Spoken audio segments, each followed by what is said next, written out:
তো দেখে নেব এই মুহূর্তে তোমার পার্টনারের কারেন্ট ফিলিংস ঠিক কী, সে তোমাকে নিয়ে কী ভাবছে, তার এনার্জি একটু চেক করে নিই। Thank you universe, please guide করো।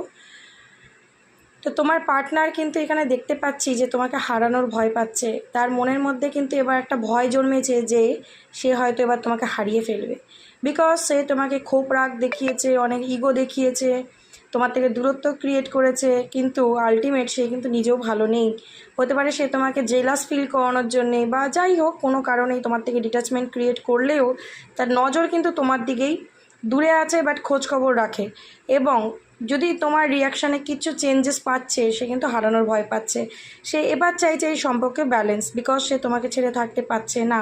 সে যদি নিজে এই সম্পর্কে ইকুয়াল গিভ অ্যান্ড টেক করেনি, মানে তুমি তাকে যতটা অ্যাটেনশন দিয়েছো, তুমি তাকে যতটা ভালোবেসেছো, তুমি তার জন্য যতটা করেছো পরিমাণে কিন্তু বিনিময়ে সে তোমাকে সেটা সমান সমান দেয়নি, ঠিক আছে? তো সে এবার কিন্তু ব্যালেন্স চাইছে এই সম্পর্কে, দেখতে পাচ্ছি, বিকজ তার মধ্যে একটা হারানোর ভয় এসছে। ঝগড়া ঝামেলা হয়েছিল তোমাদের মধ্যে, দেখতে পাচ্ছি ঝগড়া ঝামেলা হয়ে সম্পর্কটা নষ্ট হয়েছিল। তো সেই কারণেও কিন্তু সে একটা হারানোর ভয় পাচ্ছে যে তুমি হয়তো আর ফিরবে না, বিকজ তুমি হচ্ছে ওর জগৎ, ওর ওয়ার্ল্ড। তো তোমার সাথে যে হ্যাপিনেস ফিল করে সেটা অন্য কারোর জন্য ফিল করে না। তো সেই কারণে কিন্তু প্রচণ্ড পেনও ফিল করে। তোমার থেকে দূরে আছে ঠিকই, বাট তোমার ছেড়ে ভালো কিন্তু নেই।